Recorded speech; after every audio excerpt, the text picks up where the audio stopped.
everyone. Welcome to episode 188 of the Book Cougars, two middle-aged women on the hunt for a good read. I'm Emily. And I'm Chris.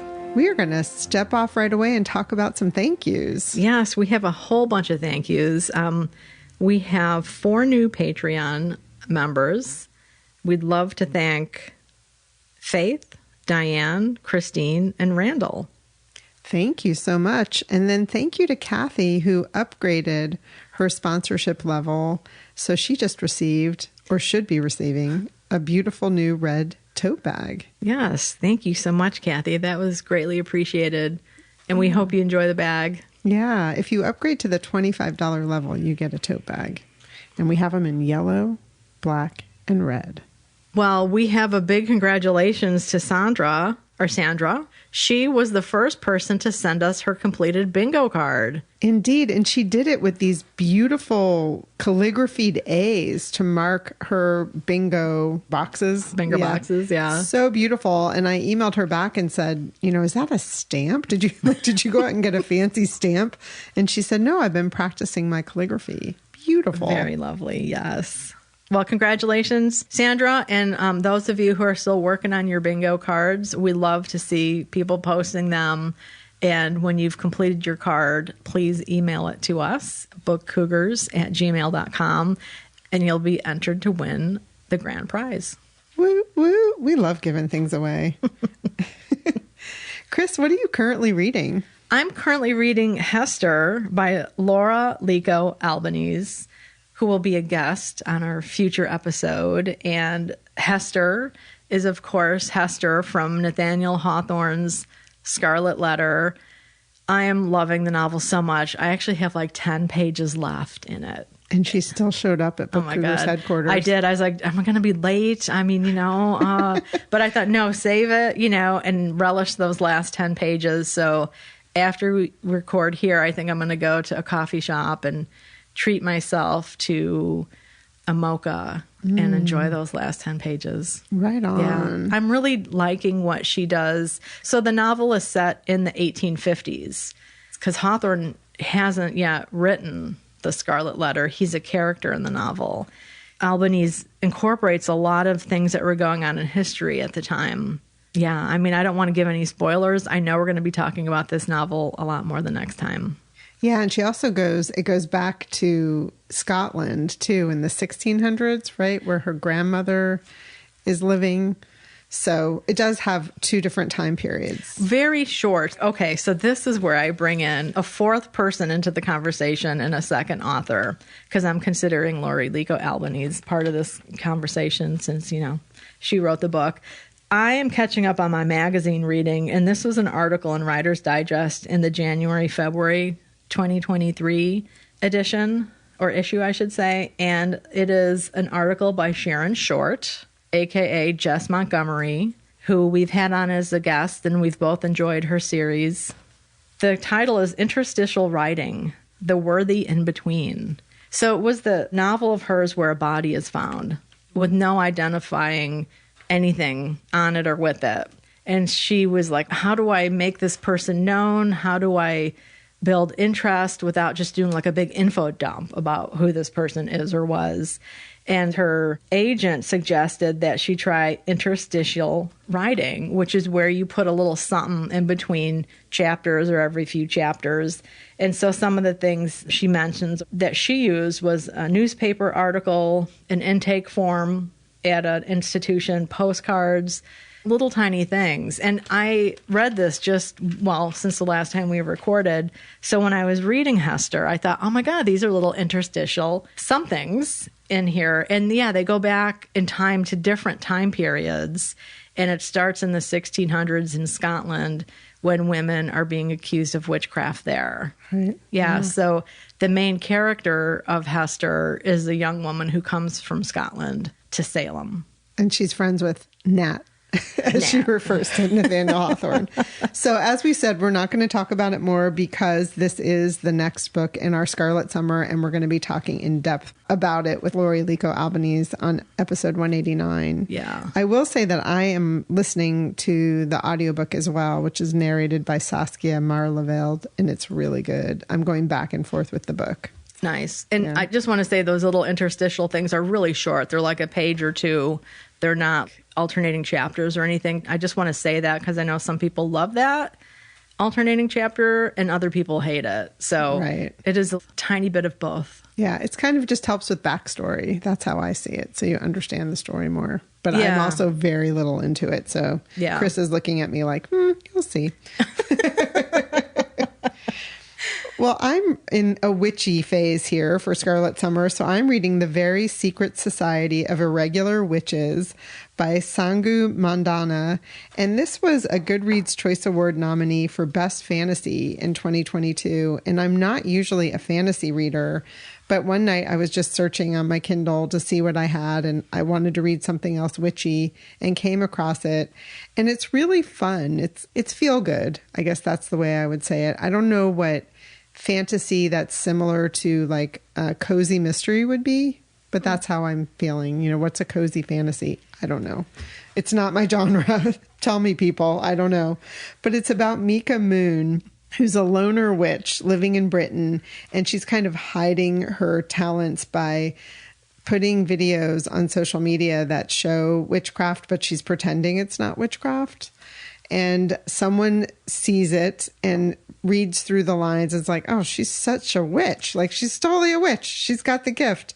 And so they reach out to her and beg her to come live with them in their hidden mansion so she can teach their 3 kids how to be proper witches, because they are all witches. She arrives and there's a librarian in this mansion who's very protective of the kids. But I sense that there might be romance involved with this librarian and with Mika, but I'm not far enough in to know if that's the case. And do fantasies have romance? Often they do, right? I would think so. Yeah. I would think, yeah. So I'm really enjoying it. It's just light and fun. It's kind of a fantasy version of a beach read in my mind, which is what I'm looking for right now in between some of my other heavier reading, which you'll hear about later. So again, it's called The Very Secret Society of Irregular Witches by Sangu Mandana, and this has been out since 2022. All right. Well, I am reading The Divine Comedy by Dante, and that is slow going. And I actually realized, wow, I'm totally not in the mood for this right now on this particular day. And that's when I picked up Hester and I was like swooped into that. So I was like, okay, The Divine Comedy will be there when I get back from this book. And it is. And one of my friends that's doing the buddy read, Sue, Biblio Sue, as she is known on social media, recommended a book called Beowulf on the Beach by Jack Meringan. The subtitle is What to Love and What to Skip in Literature's 50 Greatest Hits. So I was just like, wow. I did a little story on Instagram. I was like, the younger me would have never read this book because, like, you don't skip things in great literature. You just don't. But the older me really appreciates the guidance and the humor. He has 50 greatest hits of 50 great books in literature and kind of helps you focus in on certain things. There is a chapter on the Divine Comedy, and as a lot of people have said, the first book, Inferno, is pretty much the one that's worth reading. So we'll see how that goes. Colleen, who's also doing the buddy read, has a cousin from Italy who said Inferno is the only one worth reading. So it kind of gives you permission then? Well, a little bit of understanding and some permission, I'm sure.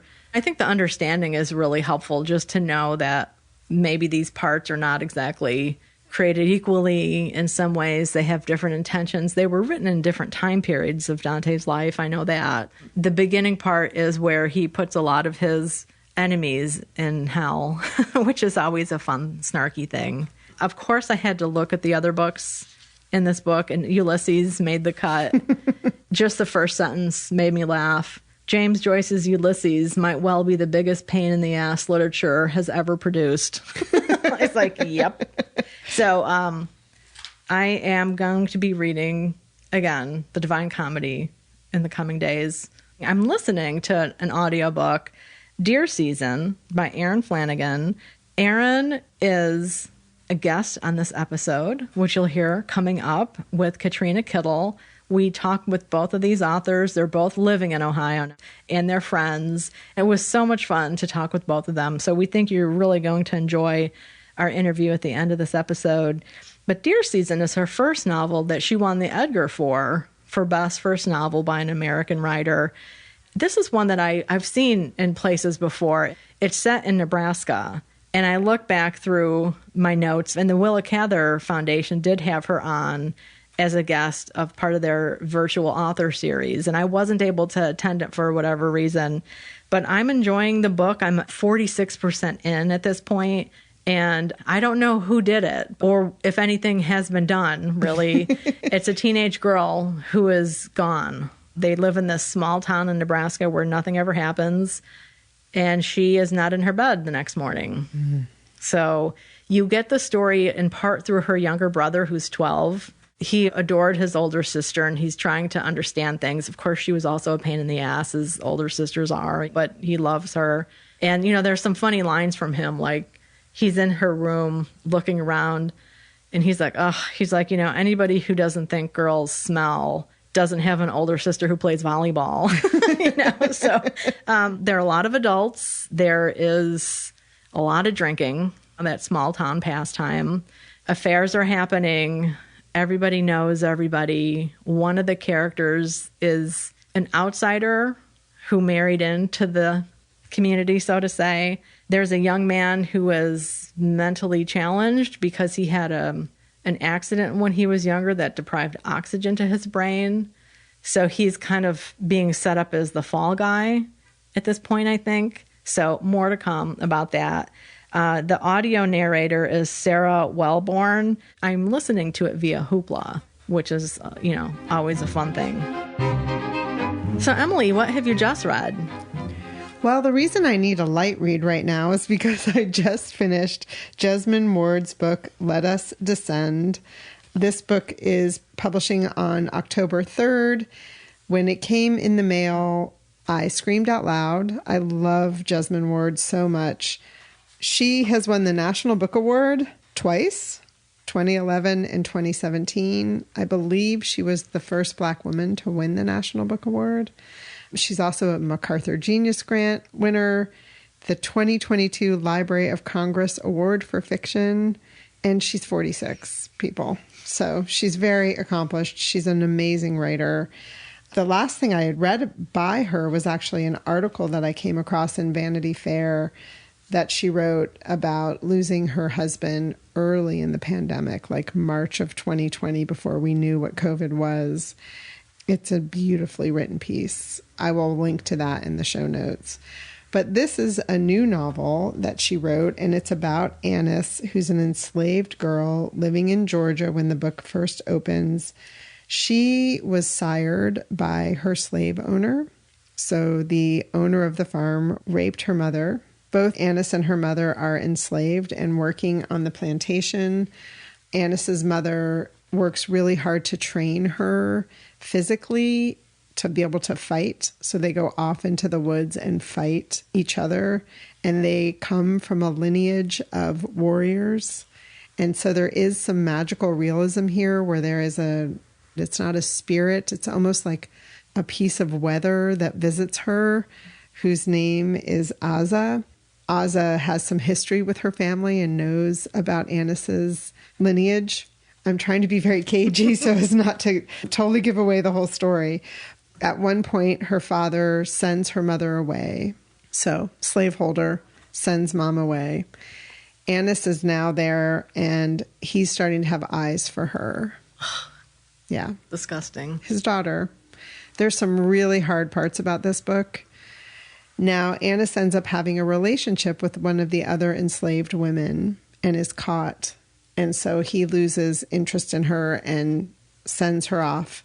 And one of the hardest parts of the book is there's a very long journey with a group of slaves being driven literally from Georgia to Louisiana. It's very difficult. It is so palpable, the experiences they're having of going through bodies of water while chained to each other. That part is really hard. I mean, the book is not an easy read. It does, I'm going to tell you, have an uplifting ending. which I think was brilliant of Jesmyn Ward to do. But I wanted to read a part because the thing I love about her writing is just on a sentence level, it's beautiful. So this is something she does in one paragraph where she's talking about the new home she's at in Georgia. The man that she's referring to at the beginning of the paragraph is her new enslaver and his wife, who she refers to as mistress, but it's really his wife. And then the end of the paragraph changes to how Annis felt about Safi, who was the woman that she was having a relationship when she was living in Georgia. The man eats his share at dinner.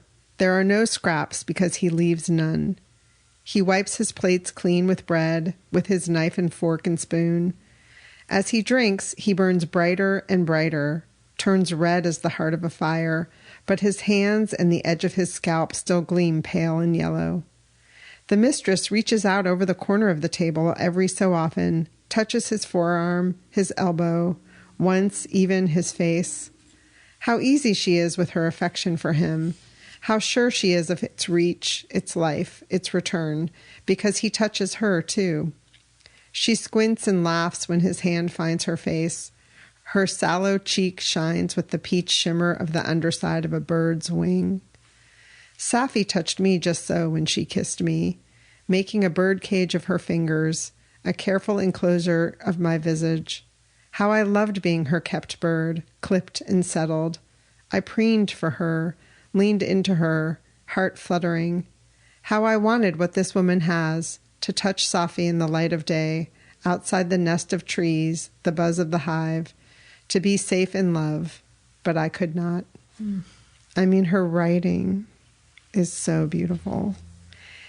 It's a tough read, like I said, but on a sentence level, just amazing. And it does have a hopeful ending. So I do want people to know that it's worth the struggle to get through. And it's an important part of history.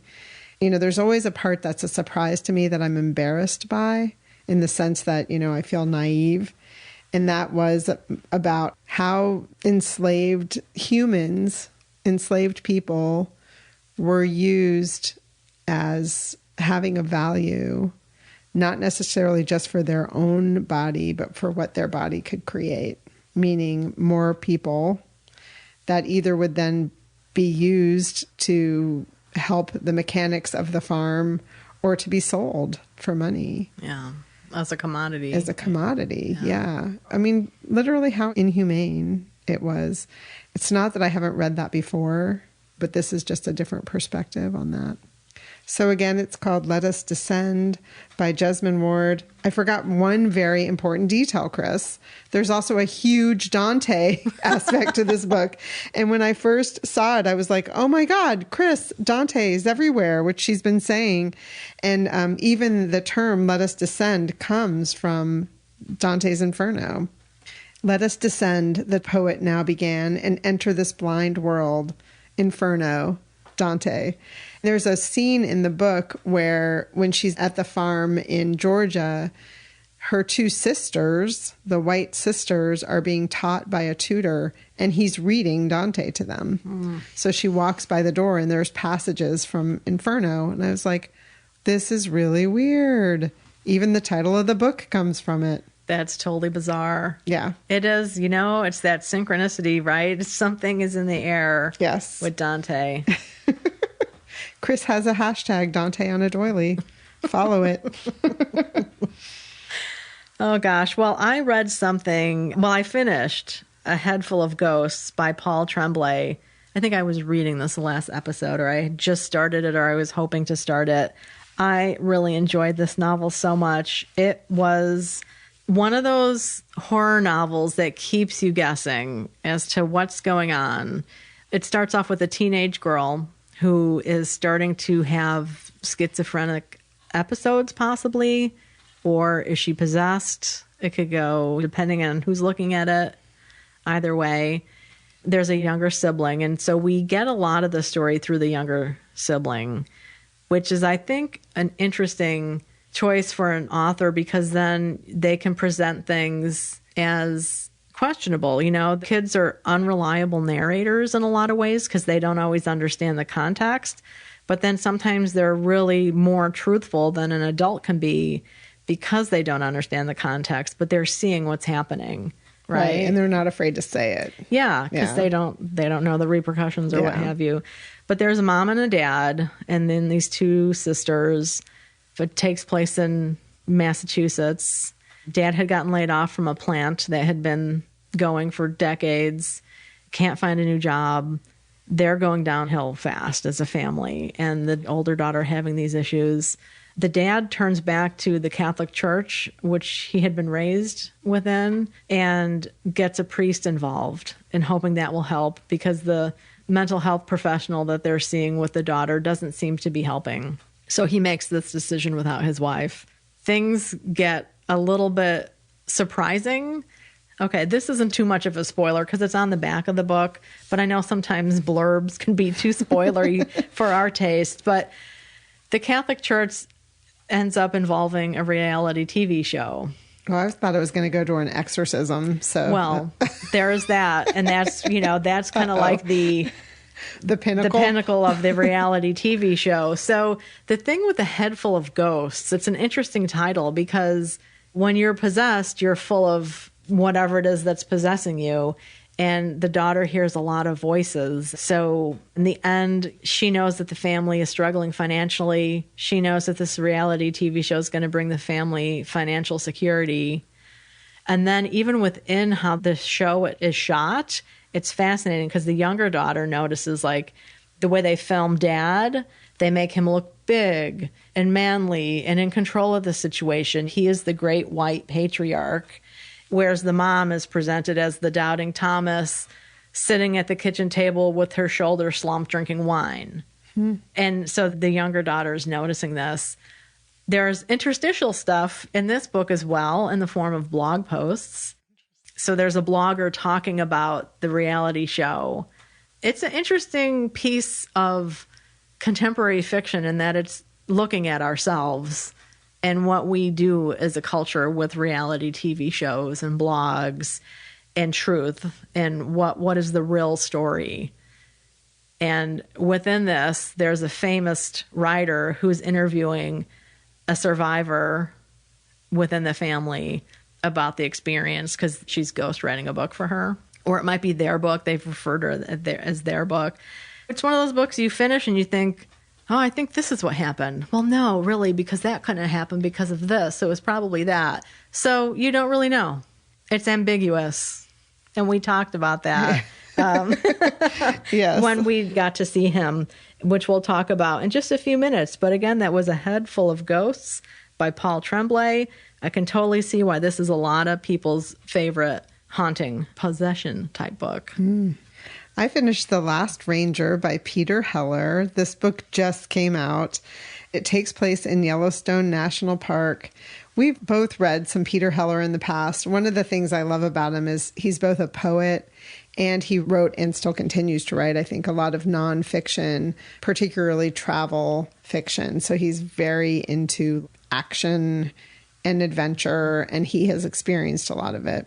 The main character of this book is Wren, and he's a park ranger tasked with keeping track of what's happening in the park, both with the local wildlife and then human wildlife that comes into the park a lot, especially in the summer. Humans are interested in wildlife and sometimes don't take into account the danger of being near wildlife. And so he deals with people who are trying to get the best TikTok video and not necessarily realizing that being really close to an elk and its baby might be a bad idea.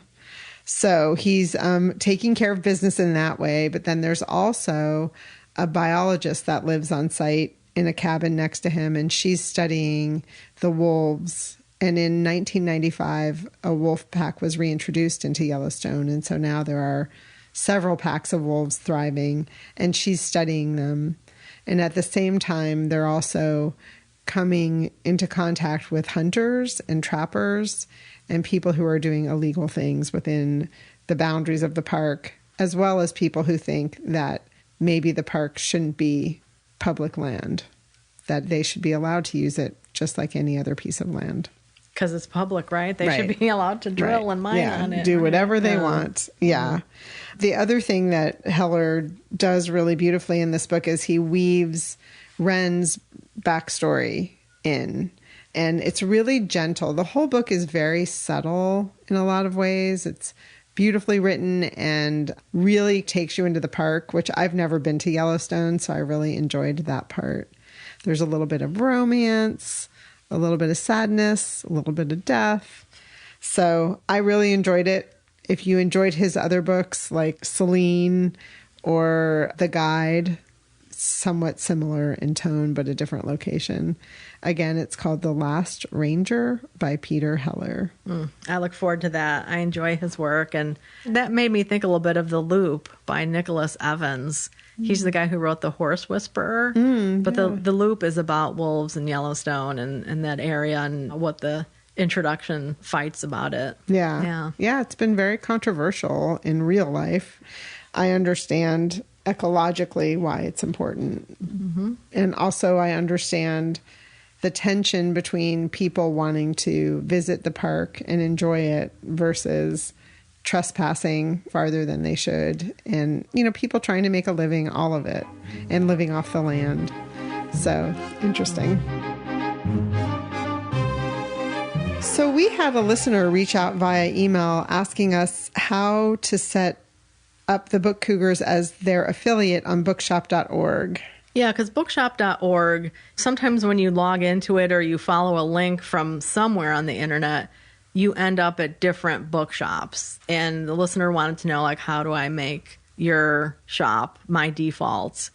If you do need to do a search for the Book Cougars, you do the search, and then the books are going to come up first. There's a little tab in the left corner that'll say books or shops, I think, and you want to click shops. And then from there, you should be able to see our logo and click on that. It's kind of convoluted in that way.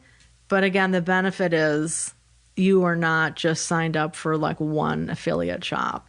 But we really appreciate listeners who want to support us in that way and purchase books through bookshop.org. The great thing is we do get a 10% commission for each book purchased through our shop. And bookshop.org also gives 10% to the general independent bookstore population. So they are definitely giving back to bookshops, which is what we love about them. Yeah. And I'm just going to read what our link is just in case you want to write it down. If you don't, if you go to our show notes, it is in there. You can click on the link and then bookmark it. And that's another way to get to it easily on your browser. So it's bookshop.org/shop/Book Cougars. We really appreciate you helping to support the podcast. Yes, and thank you so much for that question. So we went on some Biblio Adventures. Yeah, we sure did. We went back to Boston recently. We spent the day working at Simmons University. I had some research to do in the archives. And Chris rented, or held, I should say, a room for me in the library that has this beautiful conference table. So she teased me that I look like I was a CEO in there working. Yeah, I took a break and walked over and had a protein bar or something. And I felt like I was walking to the CEO's office for sure. But that was fun to get work done like that, kind of together in a way. And then we headed to Porter Square Books in Cambridge, which we had never been to before. It's another one of those bookstores that's in a kind of like a shopping center, and it doesn't look like a lot from the outside, but then was really nice inside. Yeah, we got there and they were getting ready to close because they closed for the event. The event was at 7, and so we didn't have a ton of time to browse and shop, but what we did see, we really loved. Great curation of books, and then also some really fun sidelines that we hadn't seen before in other bookstores. Yeah, they had these really cool little embroidery kits and amazing socks, which we have seen in other stores, but we saw some we'd never seen before. Yeah, some socks that we hadn't seen. Yeah. So we'll definitely head back there one of these days. Boston during rush hour is not the best place to try to get anywhere. And it was a good drive. I mean, Emily is a kick-ass navigator. So she was like, no, don't listen to the thing. Turn left here. Yeah. So she got us there around some backups, which was fun. I don't like traffic, so I'll do anything to avoid it. And your GPS doesn't always know how. And that's a gift of having a navigator. You can't always do that when you're in your car by yourself. You can't. But we were there for a great event, a conversation between two authors. Paul Tremblay, who Chris was just talking about, was there to talk about his new book, The Beast You Are, which is a short story collection. And then Laura Sims, whose book, How Can I Help You, is a book that Chris recently talked about loving. Oh, yeah. So much fun. Such a good book. And it was so neat to meet her right after reading a book from her for the first time. It's her second novel. Her first was Looker, which I'm hoping to read soon. And that is a book that's being made into a movie when the writer's strike is over. They were really wonderful together. Paul actually had blurbed Laura's book, so that was kind of fun. So he really knows her work, and she knows his as well. Should I read his blurb? Sure. I just happen to have the book in front of me. An insidiously readable psychological trap set by and for its two unforgettable and unforgiving protagonists. I couldn't have loved this book more. It's a nice blurb. Isn't that? Yeah, a very nice blurb. And it reminded me, because when I talked about that book on the podcast, I think that, I don't know if I said the main characters' names, Margot, and it's Patricia, it looks like on the page, but it's pronounced Patricia in the book. You learn that that's how she pronounces her name. It was fun to hear her talk about that. We learned so much about her writing journey because Laura Sims started her writing life as a poet. Very well-respected poet. She's won awards. She's had multiple collections published. And then, ironically, when she had her child, she said, when I had the least time ever is when I felt called to write a novel, to write long-form fiction. She's like, go figure. But that is what she felt compelled to write. Yeah. And she wrote some novels that weren't picked up at all, but has had two successful novels. Yes. And then in this one, How Can I Help You? One of the characters, Patricia, is a frustrated writer. She had just spent all this time working on her novel that gets rejected. And we found out during this event that that's what happened to Laura's second adult novel. You know, she had this great success with Looker. And then her second novel, no one wanted to buy it. Right. And, you know, you hear this from people. It's just shocking to me, but it does happen. And that novel was one of those that was stolen by that guy who was stealing people's manuscripts. Yeah. He was posing as their agents, and he's been arrested and I think is currently going through the court system with that case.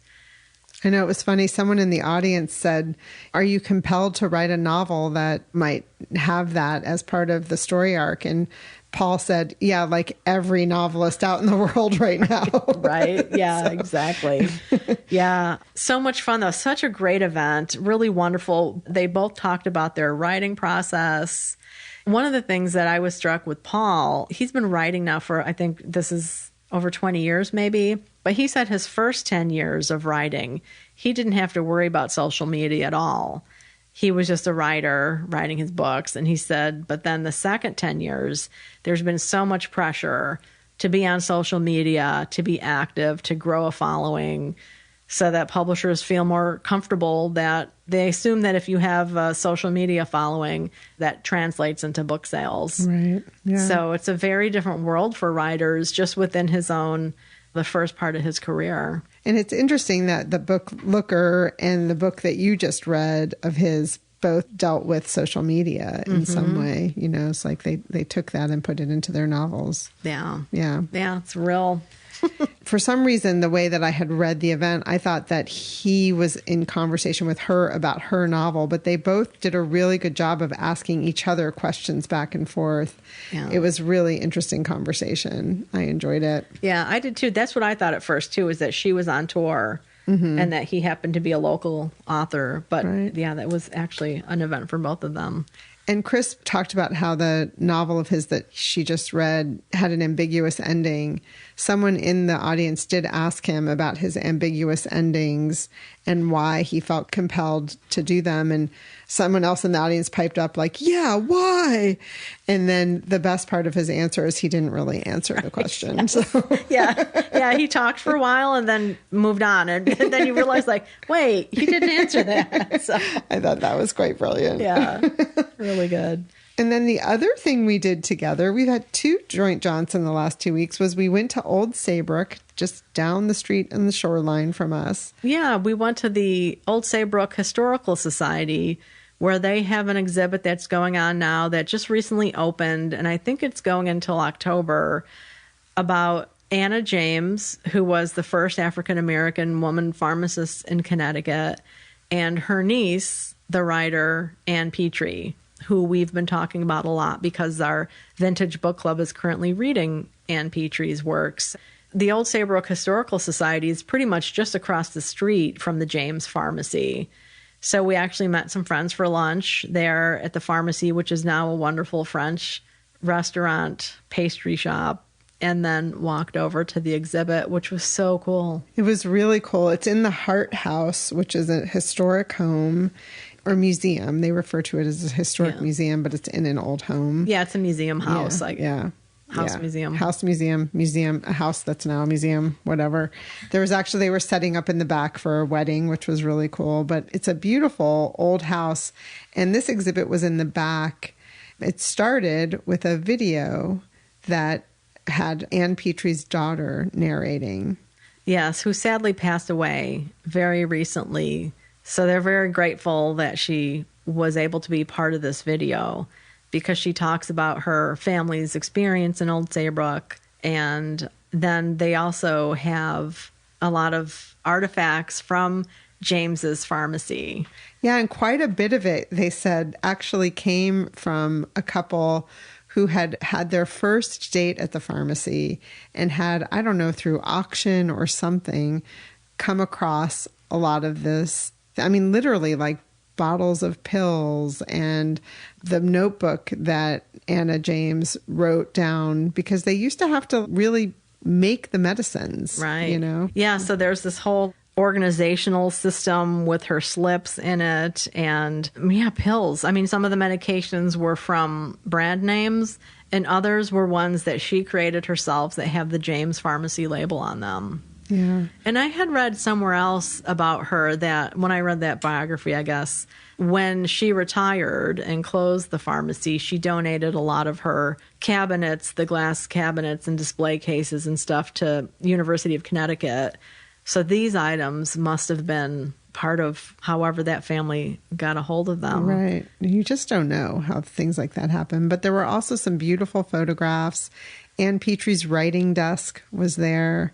So it was a very small exhibit, but really well done. And I enjoyed it. I'm so glad we went. Yeah, I did too. And it's a lot to read. You know, they had a lot of great signage and explanations of things. And then they have Petry's books on display, so you could leaf through them. Yeah. Chris also at Cocotte, which is the French bistro across the street, purchased 2 of Ann Petry's books, Country Place and Miss Muriel. Yeah, Miss Muriel and Other Stories. Right. Yeah, because when I read Country Place before, it was either a library copy or an e-copy. I don't remember, but I wanted to have my own copy because that is the next book that the Vintage Book Club will be reading in October. Oh. Yeah, so it's nice that they have her books available there. Yeah, and the chef was really excited to sell books. Yes.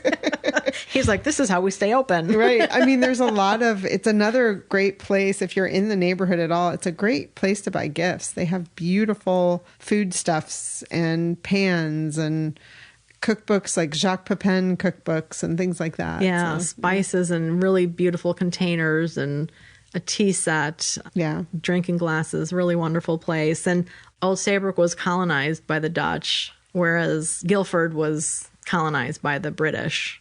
We even have some fun history in Guilford about that when there was the rebellion against the crown. Lots of great local history here. That is actually national history on the shoreline. But that would also explain why some of the architecture in Old Saybrook is a little different. Mm-hmm. Yeah, really interesting. Well, we also have an upcoming jaunt. Yes, we are going to be heading back to Edith Wharton's home, the Mount, doing some Nathaniel Hawthorne scouting in the area. Nathaniel Hawthorne lived up near Lenox in the 1850s, 1851 time period, I think.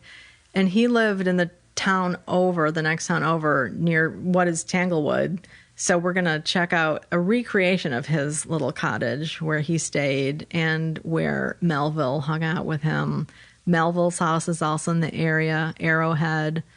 And we're hoping to get back to the Lenox Library as well, because the last time we were there, they were just starting a renovation of the ceiling of one of their beautiful rooms. So we're looking forward to seeing how that's progressing. Yeah, and the last time we went, we were reading Edith Wharton ghost stories that took place in New England. Maybe we'll see, like Nathaniel Hawthorne's ghost when we're up there, or Melville's, or both. Well, Hawthorne would walk from his little cottage to Lenox to get his mail every day, and it's like a 2-mile walk. So maybe we'll see him on the road. It's supposed to be a rainy day when we head up there, so that could be fun and misty. Very atmospheric. We'll report back. We're going to be up there for an overnight trip, so we'll be there to see also the next day. Stacy Schiff is going to be at the Mount as part of their speaker series. She'll be in conversation with Andre Bernard, so looking forward to that very much too. And Stacy Schiff wrote a bunch of different biographies. One of her most well-known and loved is on Cleopatra. And I'm currently kind of reading her Witches book, which is a history of the Salem witch trials. And I think the book she's there to talk about on Friday is The Revolution, about Samuel Adams. Yeah, that's her latest. And I imagine that the topic will be focused on that. Yeah, Witches, it's not exactly gripping me. It's not a book I'm whipping through by any stretch of the imagination. And I know Karen, a.k.a. Barker for Books, on social media said she read it. She's happy to get another box checked off on her bingo card, but that it was a bit of a slog. Yeah, several of the reviews have said that about it as well. Yeah, so apologies for that. But I think it's full of information, but it's just not exactly a compelling narrative, apparently. Right. Unlike some of her other books, I think. I mean, the thing is about the Salem witch trials, I guess there's not a ton of archival evidence left, which is odd. And that's a point that she makes in the book, is that these were people who were writing journals left and right and writing letters left and right, but there's nothing really or hardly anything about that time period. They burned it all. One of the reviews I read also said that that book strays from what she typically does, which is focusing on a person. Mm-hmm. We also want to remind people that coming up, future events of our Scarlet Summer is on August 27th at 7 p.m. Eastern. That's a Sunday evening. We're going to do a watch party of the 1934 movie adaptation of The Scarlet Letter. So we've come up with a way that we can begin the movie, but we can give you a login link and you can watch along with us. Yes. Yeah, you do have to sign up for an account, just your email and a password. It's a free service, but you do have to make an account for this watch along service, but it should be fun. So send us an email at bookcougars@gmail.com if you want to join in, and we will get you all the login information. And then in September, we'll have a Zoom discussion of Alice Hoffman's The Invisible Hour, where we'll also talk about Hester and The Scarlet Letter and the movie adaptations. We usually make the read-alongs 60 minutes, and we try to stick to that just to be aware of everybody's time. But we're going to make that discussion 90 minutes, just since we'll be talking about a lot more than just one book. Right. And reminder that we've updated the date on that. There's been a change to that. So it's September 10th, 7 p.m. Eastern Time. Send us an email if you want to join in. bookcougars@gmail.com. Also, you don't have to have read all of the books or watched the movies or any of them to participate. And we also don't make people talk, right, other than in the beginning, just to say who you are and where you're dialing in from. Because we know some people don't really like to talk publicly, but they want to hear the conversation. So you're welcome to do that as well. We'd love to have you. So upcoming reads. I've got myself some witchy reads. I've got a witchy stack. And this is in thanks in large part to people who've been reaching out and telling us about their witchy picks. So one of them is Wayward by Amelia Hart, Witches of Moonshine Manor by Bianca Murray, which has been, I've started it when it came out and just never got back to it. So I really appreciated the reminder on that one. Hour of the Witch by Chris Bojalian, who I really enjoy. So I'm looking forward to that one. And then The Once and Future Witches by Alex Haro, which is a YA novel, which I saw on the staff pick table at Porter Square Books and had never heard of. So I got it out of the library when we got home. Lots of witchy reading. Yeah, what is that big, thick one there, the second from the bottom? That's The Once and Future Witches by Alex E. Haro, and it's a YA novel. Right. Now, she's the person we saw way back pre-pandemic at the Hachette Book Brunch with her book, The 10,000 Doors of January. Wow. Remember that? Yeah. The 10,000 Doors of January was her debut. This is her second novel. And I don't remember if that one was a YA. I don't remember it being YA. I don't either. So, yeah, this one's a chunkster. It could be another big book read. It's almost 500 pages. Very nice. Yeah, big book summer. Woo. Well, what about you? I am going to be reading The Red Garden by Alice Hoffman. Right on. Yeah, I'm going to start this probably tonight. And then I also am going to read Tituba of Salem Village by Anne Petry. We have a copy here from the old Saybrook Library. And it's not Tituba. I've heard it pronounced different ways. Tishuba, I think, is a way. So I'm not 100% on that. But I look forward to it. That is also a young adult novel. Right on. We've got some witchy reading, some Scarlet Summer reading going on. We'd love to hear how your Scarlet Summer is progressing.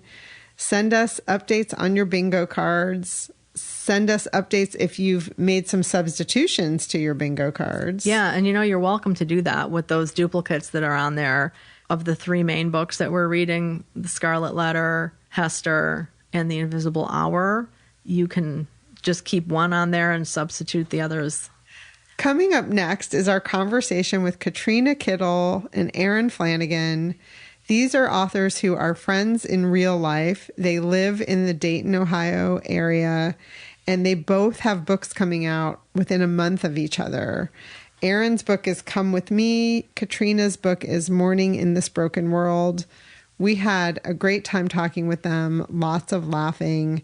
We also did a Friday Reads video with them last week. So if you want to see their faces, go to our YouTube channel. It was a lot of fun. It was a lot of fun. And we were recording with them on a Friday. So it's kind of like, hey, you guys up for this? Stick around. Yeah. So we wish you all happy reading. We're excited to be here today with two authors, Erin Flanagan and Katrina Kittle. We'll ask both of them to introduce themselves a bit so you'll get to know their voices. But just in case they don't toot their own horns enough, we want listeners to know about their writing prowess. Erin Flanagan is the author of 3 novels.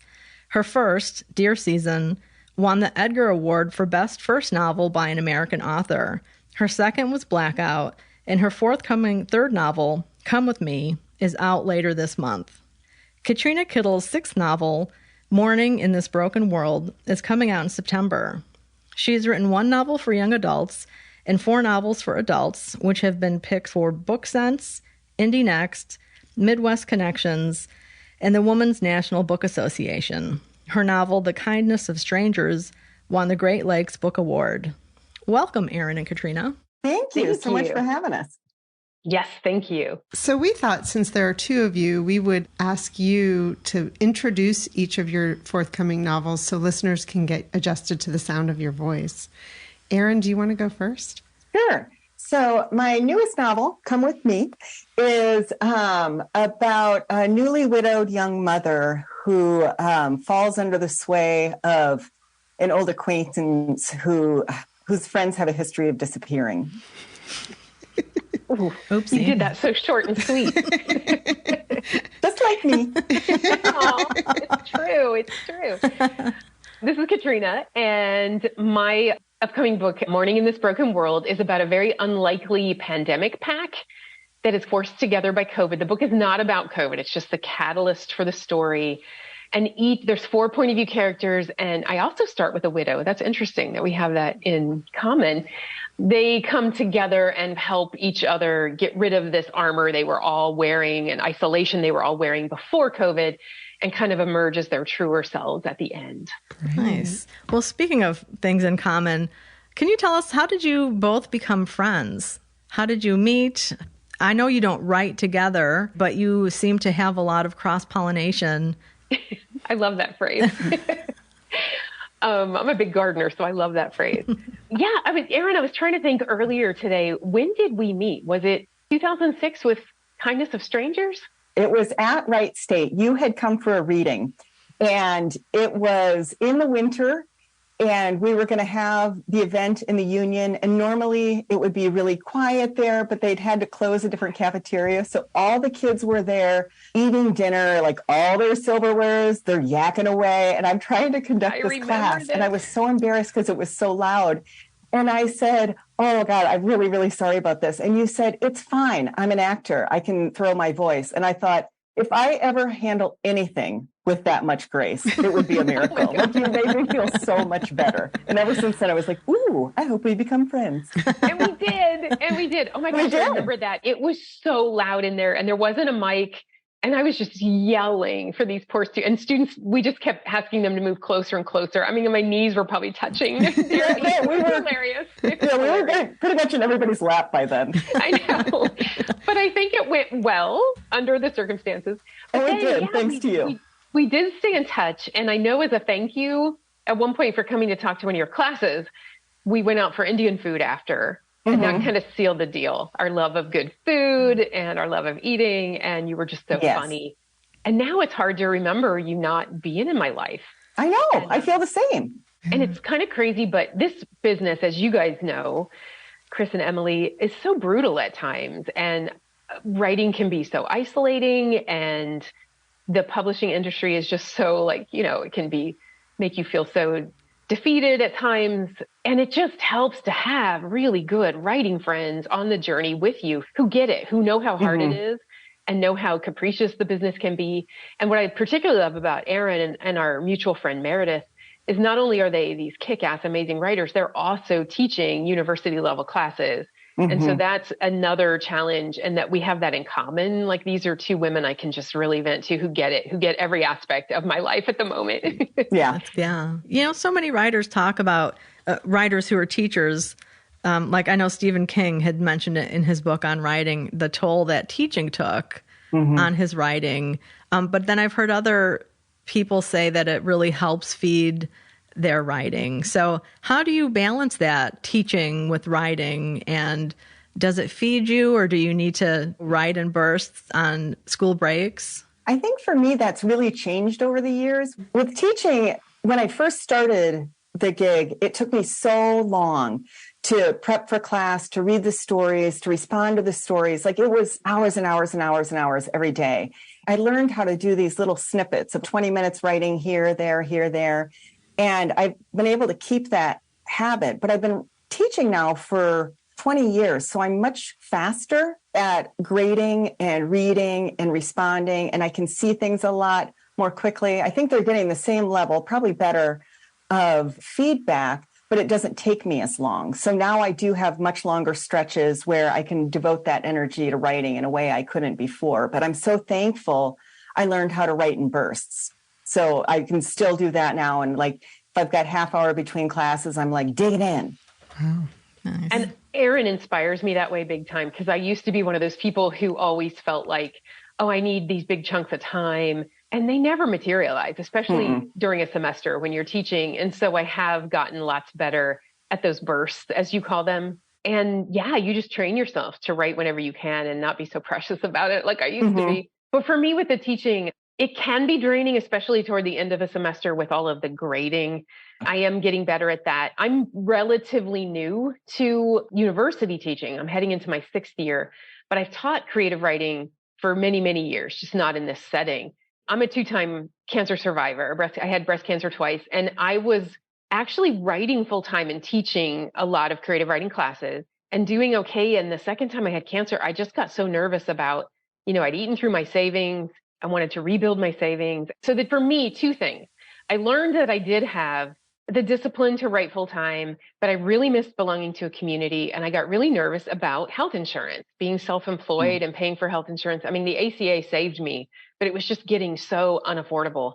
And so, when I got this gig, it's an amazing gig. And then, I wanted community. I was feeling lonely and I wanted community. And then I teach for a year and we head into the pandemic. So the whole idea, I was back isolated again. But I have found it works well. It's a really nice balance. And the security of that health insurance allows me to be more creative. I don't have that anxiety hanging over my head. Yeah, that's a really good point. Yeah.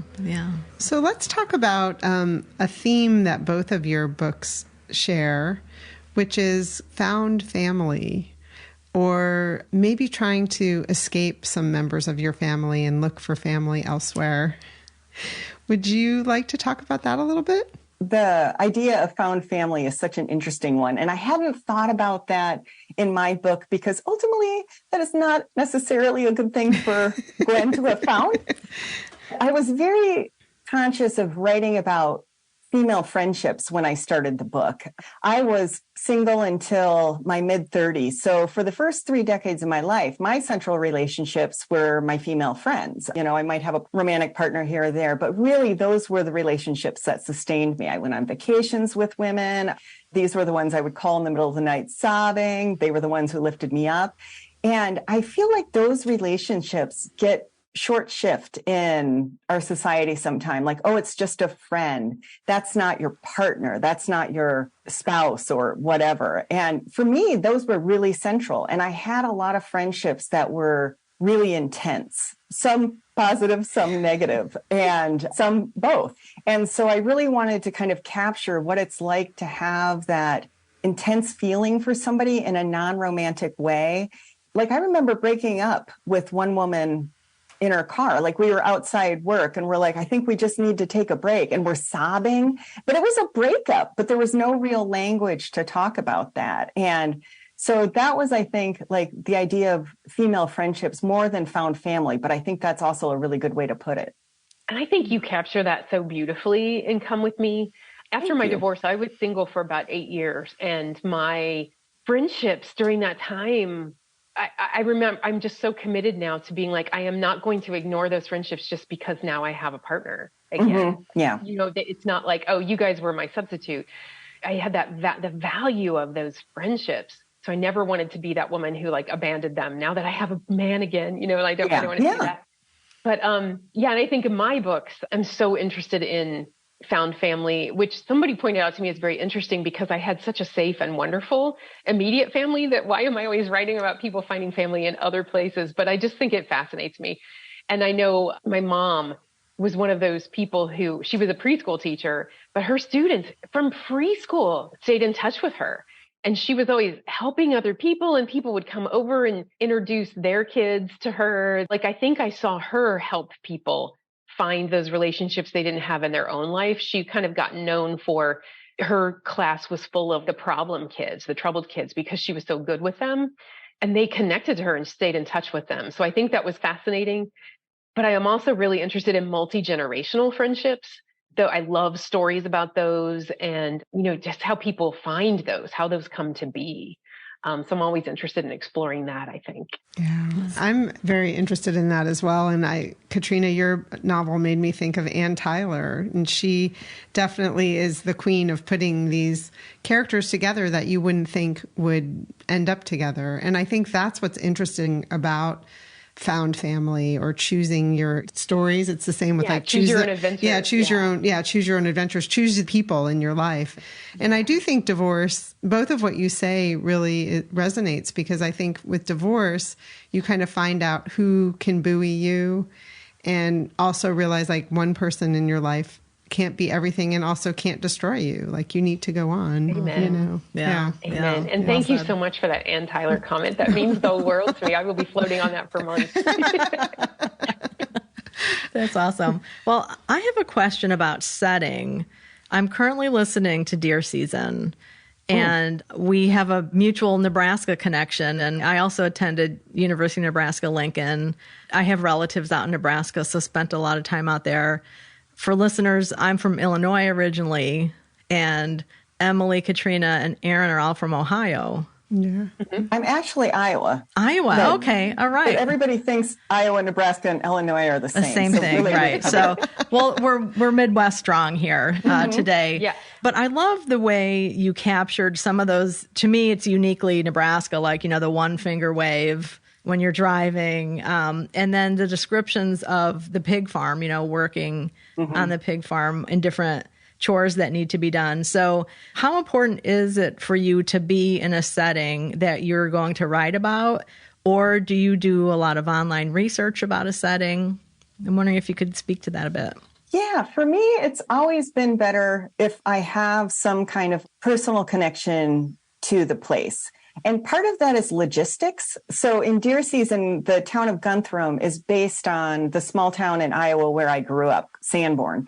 And so I knew where the bank was in relation to the grocery store, in relation to the hardware store. And so I could map that out in my head and not get confused. And that's why I write a lot about Dayton, where I've lived now for quite a few years. So I think logistically it helps, but also those are the stories that I think I'm most drawn to. I would fail woefully if I tried to write a story that took place in New York. I don't know what those people are thinking. But I feel like with Midwesterners, I have a good sense of the logic behind those people. And I think Midwesterners, especially, I joked, everybody thinks Iowa and Nebraska are the same state. But I do think that it's a population that a lot of people think of a certain way, those rubes out in the Midwest, or they're a bunch of Karens or whatever. And I think there's a lot more complication behind Midwestern people, as there are with anybody, but that they're not an emotive group necessarily. So that gets mistaken for flat. So those are, I guess, the stories that I most want to tell in those places. I love deer season so much. I just think that's such a beautiful book. I think I'm very similar, that it helps me to write about a place I know really well. I have occasionally ventured away. Part of my young adult novel takes place in LA, and I've only been there once. And I did a lot of online for that, but that's a big exception. All the rest of my stories are here in the Dayton area, even Dayton, Cincinnati. I feel for me, it was, why shouldn't the story be here? When, there's so many stories about New Orleans and New York and LA. And it was kind of we have just as much drama going on right here. So. Yeah. I have to say, for listeners, I lived in the Dayton area. I was born and raised there, and then left for a little while and came back and raised my children there. And reading both of these novels, it was so fun. All the little nods to the Dayton area made me feel like I was back at home. Oh, that's sweet. Thank you. So can we talk about the fact also that both of your novels deal with addiction? And the part of addiction in the novels, it's not a redemption story. Neither of them are a redemption story. I mean, it's pretty real in the effects that it has on the ripple effects to the family. Mm-hmm. Why did you want to write about that in your novel? Yeah, so the main widow, the first point of view character in Mourning in This Broken World, Vivian, she is estranged from her daughter, Anne Marie. Her husband's been dead a month when the story opens, and she and her husband have not seen that daughter for 7 years. And she was a drug addict. She used to be a pretty promising ballerina, got injured, got addicted to pain meds, and then spiraled from there.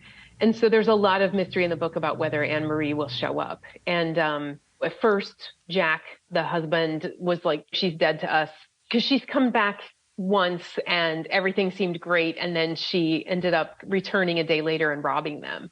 And so he's like, she's dead to us. And then when he fell into his Alzheimer's, it was like he forgot. And Vivian could talk about Anne Marie again. But for me, when I think about the issues of our area, this area got really hit hard with the opioid addiction crisis. And I was really trying to find all the different people who had very different pandemic experiences than I did. For Anne Marie, will she, won't she resurface? So I guess I'm spoiling a little, but you have to see how it turns out. We won't tell what happens with that.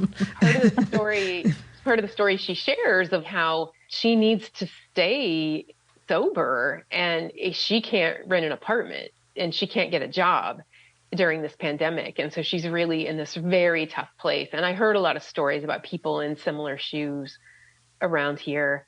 I had such an easy pandemic experience, but there were a lot of people for whom that was very different. And so I think for me in the story, that's where it was just such a common theme here at home that I wanted to include that in the story. And for me, my second novel, Blackout, the main character, Maris, is a recovering alcoholic. She's been sober about 7 months, kind of holding on by the skin of her teeth. And she starts having these mysterious blackouts. And then after a car accident, realizes at the hospital she's not the only one it's happening to.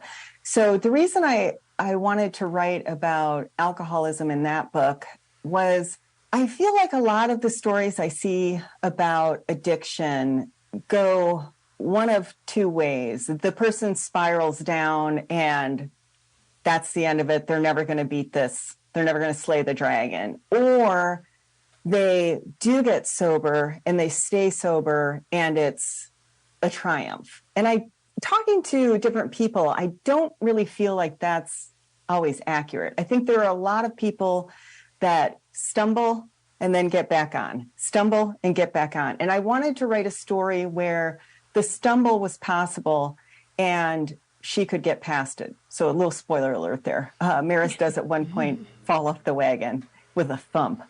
And she has to then decide, am I going to get back on or am I not? And then at the end of the book, I really wanted to leave her with, I'm doing my best.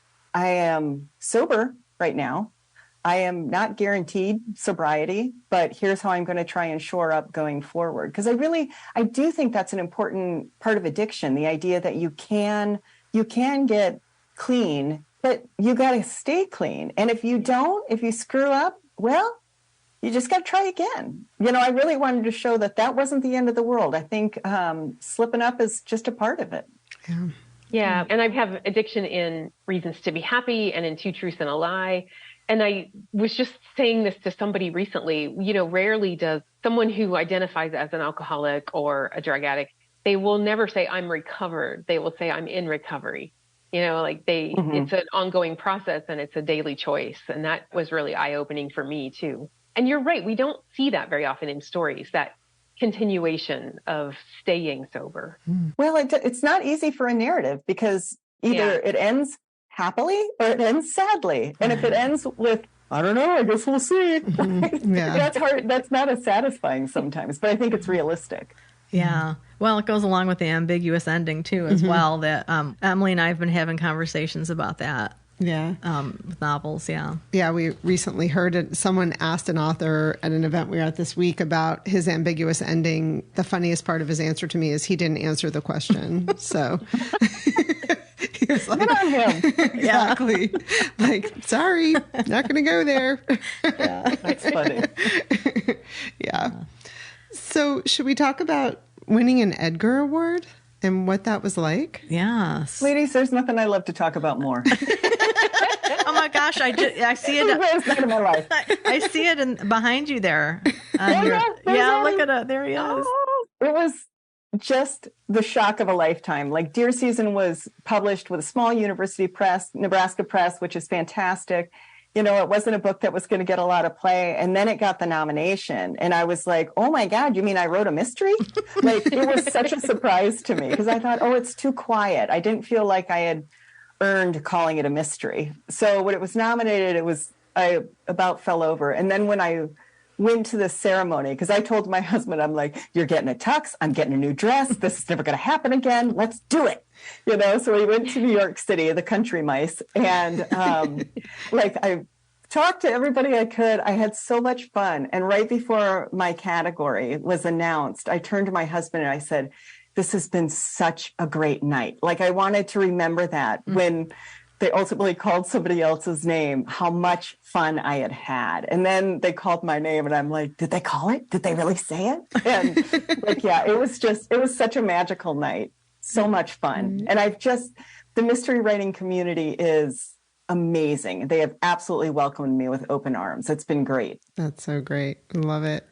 Very cool. And it's actually really fun to look through your social media because there is record of that night and your reaction to it. It's really fun to see you looking so happy. So congratulations. A friend interviewed me recently for a Substack and she sent me a picture and was like, can I post this? And it is the most awful picture of me. I didn't even know that many chins was possible. And I was like, put it up there. I'm at the podium. I'm like, yeah, put it up. Put up here. It is so well deserved. It is such a beautiful book. I'm so glad this happened. So sweet. Absolutely. But the thing is, like, so many books, I know, deserve the award. That was the thing. You know, it's not like this book is so special. It's just, I mean, there are so many books out there that are just phenomenal. And it's also really cool when a small press gets noticed like that. Yeah. Mm-hmm. So that was one of our other questions, because Erin, several of your books were published with University of Nebraska Press, correct? Mm-hmm. And now both of you are with Amazon imprints. Am I right about that? Mm-hmm. Mm-hmm. So what has that experience been like? So far, honestly, it has been absolutely fabulous. I'm with Lake Union, and Erin's at Thomas and Mercer, and they've been fabulous to work with. And I have to admit, I had my trepidations when my agent told me, she wanted to submit to them. I've worried about my relationships at indie booksellers. People talk about this animosity between them, and I have not found any of the things people told me to worry about to be true. People said to me, oh, you'll never get carried at Barnes & Noble. And our local Barnes & Noble has embraced us. We're doing a joint event together in September. And Joseph Beth in Cincinnati said the same thing. They're like, okay, the Amazon thing could be tough, but we've come down on the side of supporting authors that we know and love. And they actually have a very different business, I don't even know what to call it, format, policy, way of doing things that I find really kind of exciting after being at different houses. One of the things I love is they're really transparent about sales. Sometimes your sales numbers could be treated like they were top secret at other places. And they're just like, here's the portal. You can check every day and see for yourself. And you're like, what? Interesting. You get royalty statements every month instead of only 2 times a year. They've been incredible to work with so far. Now, my book is not out yet, but so far it's been a fabulous experience. I've had a really positive experience with Thomas and Mercer. With a small press, the University of Nebraska Press, it was a little less editing for the manuscript. I think that they are more hands-off of that. Like, I got great feedback and it was helpful, but it wasn't the overhaul that I had when I signed with Thomas and Mercer. And it's because I hadn't had that experience before. I thought, oh, they bought the book, they really like it. And then I got my editorial letter that was like, just kept on spooling off the printer. I was like, how could there be more pages? And so it was a really different experience for me, but one of the most joyous ones I've had in publishing. I hadn't had that kind of attention to detail, and somebody coming in being like, well, you've got this structure, but what if it looked like this? What if we tore the house down and rebuilt it? And I was like, that's a better house. But it was just not what I had necessarily expected. And I could not believe how much I loved that collaboration. Mm-hmm. If I can jump in and say that, I absolutely agree. It was the most rigorous editorial process I'd ever been through. And it was the first time I'd worked with sensitivity readers. That was really exciting, but it was just really reader after reader and lots of copy editing. That was very fun. And I love that stuff. Yeah. I think Erin and I are very alike that way. Well, it's great to hear you've both had such wonderful experiences working with an Amazon imprint. I think one of the fears, at least that I've heard from readers, is that they worried initially about Amazon imprints of just publishing anything and putting it up there to make sales. And that hasn't been the case at all. They're really committed to putting out quality literature. Mm-hmm. Yeah. And translated literature as well, which is great. So, Katrina, I have a question for you regarding your acting. And I'm wondering, how does that influence your writing, if it does? Or do you have to, use 2 different parts of your brain from acting and then to writing? Oh, that's such a good question. First of all, full disclosure, I have not been on stage since 2013. So it's been a while. But yeah, I was an acting major in college. And for a brief time, I belonged to the Actors Equity Union. So I was very serious about it for a while. But honestly, the acting training was some of the best writing training I ever received. Character development is the same, whether you're going to perform that character or put it on the page. And one of the things that was hammered into my head in acting classes was motivation. What do you want in this scene? And that impacts how you read those lines. how you deliver those lines based on what is your goal in this scene. And I found that idea of motivation was missing in a lot of my early creative writing classes. If the character doesn't want something, there really isn't a story. There can't be conflict unless you know what they're after. And so I feel like it really helped me. They definitely cross-pollinate. I think it's fed my writing life a lot. The only thing where they don't is if I'm in a play, like I was in 2013. The last time I appeared on stage was in a show called Criminal Hearts, which was wonderful. It was just so much fun. And I got to play just this batshit crazy lady who carried a gun the whole show. It was so much fun.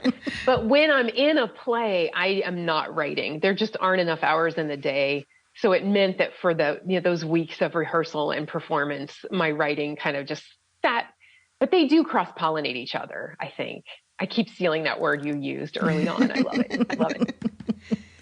Well, you also have a wonderful TED Talk that we'll link to in the show notes. And, your poise on stage, obviously, you're very comfortable on stage, but you also talked about, empathy and writing. And I would think that acting helps you learn to be empathetic as well. Yes, definitely. Definitely. And especially like if you're playing a villain or an antagonist, that person is somebody's child. Mm-hmm. Somebody loves this person. No one ever sets out to be the antagonist. They are the protagonist of their story, right? So yeah, but I think, and that's true in acting and in writing as well, definitely. But you know what? That TED Talk was so much more terrifying than playing a role because it's you. Yeah. And you're not, it's like it's you up there instead of playing a part. Yeah. Yeah. That was one of the scariest things I've ever done, but I was really glad I did it. You did a great job. Oh, thank you. Well, we know that you both have books coming out August and September. So we often like to ask authors at the end, what are you working on next? But that seems to be maybe not the best question to end with in this case. I don't know. What do you think, Emily? I mean, unless you have something you want to talk about. Sometimes we get like a major eye roll. Like, really? You want me to talk about what's next? This isn't even out yet. So how do you feel about it? I can tackle that if you want, and then we'll see what Erin wants to say. I had a long break in publishing, but I was writing during all of that. But, my last book came out in 2011. So I wrote a lot of books in that decade or more that I just couldn't find publishing homes for. And I like to share that to any other writers listening so they know it's not a guarantee and that happens to everybody. I called it a publishing drought, right? But I kept writing during that time. So one of the manuscripts that I had worked on that I had then set aside, the title currently is I Forgot to Know You. I call it kind of a dementia mystery, where the main character is trying to solve a mystery from her mother's childhood, but the mother now has dementia and is not a reliable source of information. And the protagonist doesn't know if this traumatic event the mother is referencing is real or imagined. So she and her adopted daughter set out to try to find out the truth. And what they find out totally changes how they view this woman as their mother and grandmother. And it's a lot about family and identity and keeping secrets. I love stories of family secrets. So that has gone through major, major revision. And Erin was one of my readers who was amazing. You have to have people you can rely on who will tell you the honest truth about things that aren't working, or like sometimes really obvious things that you just didn't consider. Like, why don't they just do this? And you're like, shit, why don't they? Why did I make this so complicated? And it's such a good book. It's such a good book. You're so wonderful. But she's a great reader that way. And Christina Consolino, one of our other writer friends, is as well. So I just sent that to my agent and got her notes back. She really loves it. She really, really loves it. And so thank you, Erin. Thank you, Christina. And we will see where it goes from there. So she will be submitting it before too long. So fingers crossed, send a good energy out to the universe. Yeah. And thank you for talking about that period in your publishing career, because we were going to ask you about that, but we weren't sure if you want to talk about it. Yeah, totally. And I just think it's important for people to know that doesn't mean it's over. I was very lucky. I had early success. The first book I tried to sell, I sold. And then after 5 books, suddenly nothing was happening. So those weird droughts can happen early on. Like it can take you a long time to break in, or they can happen after you've been published. You just have to persevere. I have a wonderful coffee cup with "Nevertheless, She Persisted" on it. And we all know what that's from, but for me, it's like, that's the story of a writing life right there. So Nice. I like to drink from that coffee mug in the morning. No, and Katrina and I talk a lot about how we've kind of had these cross careers in a way, because like so much of that rejection drought came early for me. Deer Season was the 5th novel I wrote, and the first 4 were not like, oh, I've got an idea, I tinkered with it. I mean, I wrote, I revised. 3 of them went out on submission, and they just didn't land for whatever reason, And so, yeah, you just have to keep going. I always say to my students, if you can convince yourself that what you love is the writing and not the publication, you're going to be so much happier. And it's something I have to tell myself all the time. Like, this is your joy is writing, not, oh, look at the book, but it's hard. It's very hard to remember that. Yes, indeed. As for what I'm working on now, I don't really know. I'm kind of in this phase of testing the waters. I'm writing 10,000 words here, 20,000 words there, trying to figure out what's going to take root. And I think I might have found it, but I've thought this before. I fall in love very easily, I am finding out.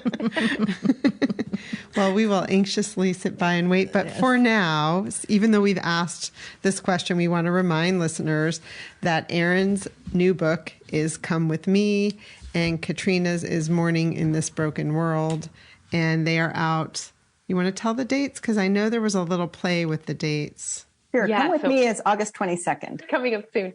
And then I'm releasing September 1st. It was selected as an Amazon First Read. So it is out as one of those choices starting August 1st. And getting picked for that did push my publication date back to September.